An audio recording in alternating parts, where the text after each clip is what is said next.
10, 11, 11, 12 12 কার সন্তুষ্টির জন্য? আল্লাহকে রাজি খুশি করার জন্য, আল্লাহর জন্য, নাকি গোশত খাওয়ার জন্য? আল্লাহর খুশি করার জন্য। মেহমান আসতে বাড়িতে বলে কুরবানি না দিলে খাবে কি, এই জন্য? সমাজে আমি সভাপতি, কুরবানি না দিলে মানুষ কি বলবে? মসজিদের সভাপতি কুরবানি দেয় না, সভাপতি গরিব হতে পারে না? সমাজের আমি বড় নেতা, চেয়ারম্যান, এমপি, মেম্বার, কমিশনার, আমি কুরবানি না দিলে মানুষ খারাপ বলবে, এই জন্য যদি কুরবানি দেয় তাহলে আল্লাহর জন্য হলো?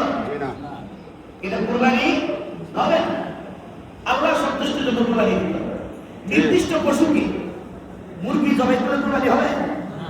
নির্দিষ্ট পশু, উট, গরু, মহিষ, দুম্বা, ভেড়া, ছাগল, এই জানোয়ারগুলোকে কুরবানি করবে নির্দিষ্ট শর্ত অনুযায়ী।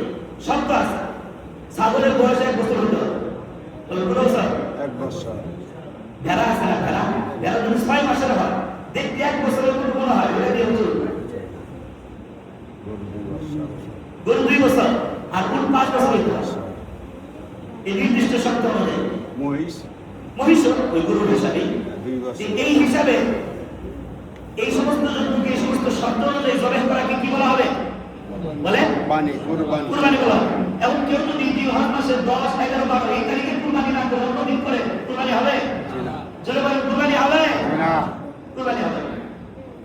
আল্লাহর জন্য না করে অন্য কিছুর জন্য করে কুরবানি হবে না?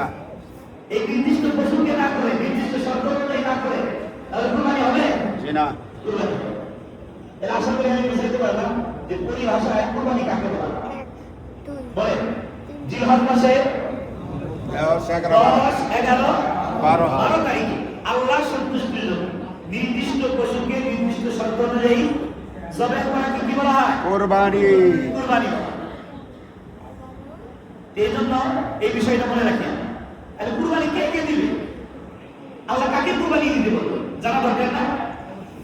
কুরবানি দিতে হলে সর্বপ্রথম আমাকে মুসলমান হতে হবে। বলে বেঈমানের জন্য কুরবানি আছে? বলেন আছে? মুসলমানের জন্য কুরবানি। আমাকে 1 নাম্বার গুণ, আমাকে মুসলমান হতে হবে। 2 নাম্বার, মুসলমান হলেই হবে না, আমাকে সাবালে হতে হবে, প্রাপ্তবয়স্ক হতে হবে। প্রাপ্তবয়স্ক ঠিক আছে, কিন্তু ব্রেন বুদ্ধি নাই, মাদক এরকম হলে হবে না। তাকে আকলমান থাকতে হবে। হ্যাঁ, আকলমান হতে হবে, ভালো মন্দ বোঝার ক্ষমতা থাকতে হবে, এরকম বুদ্ধি সম্পন্ন, জ্ঞান সম্পন্ন হতে হবে। তাহলে কয়টা কথা বললাম? মুসলমান হওয়া, আর কি হওয়া? প্রাপ্তবয়স্ক হওয়া, আর একটা পাগল না হওয়া, সুস্থ হওয়া। কয়টা হলো? 3। কয়টা হলো? 4 নাম্বার, মুকিম হওয়া, মুসাফির না। শরীয়তের ভাষায় 48 মাইল, 48 মাইল ঘুরে যাওয়া, তারা হজে গেছে মুসাফির। এবং 15 দিনের কম কোনো জায়গায় থাকার নিয়ম। আপনারা ঢাকাতে গেলেন, 15 দিনের কম নিয়ম করলেন ঢাকা, তাহলে আপনার কুরবানি ওয়াজিব হবে, মুকিম হতে হবে।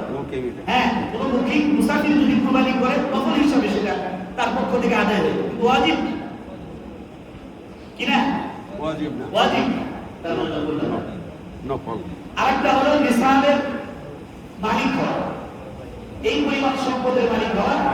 নিসাব বলা, নিসাবের মালিক মানে এই পরিমাণ সম্পদের মালিক হওয়া, যেটা হলে কুরবানি দিতে হবে। কি পরিমাণ সম্পদ হুজুর?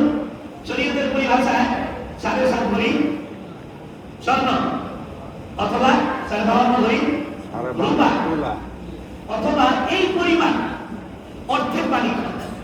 52.5 ভরিতে রূপার কথা বললাম, এটা বিক্রি করলে এটা মূল্য হিসাবে যে টাকা না হয়, পরিমাণ টাকার মালিক হলে আপনাকে কুরবানি দিতে হবে। ছোট্ট একটা হিসাব আমি আপনাদেরকে শোনাই। গত বছরে হিসাব করেছিলাম, নিসাব আসে 90,000 টাকা। অর্থাৎ কারো যদি সবকিছু বাদ দিয়ে অতিরিক্ত 90,000 টাকা থাকে, তাহলে তাকে কি দিতে হবে? গত বছরের হিসাব। এই বছর দুবার হিসাব করে দেখলাম কারো কাছে যদি 1,86,000 টাকা থাকে, তার কাছে তার কুরবানি ওয়াজিব। বলে বাস সেবা কমছে, বলে বাস সেবা কমছে। তাহলে কেমন জানি গত বছর 90,000 টাকার যে মান ছিল, এই বছর 1,86,000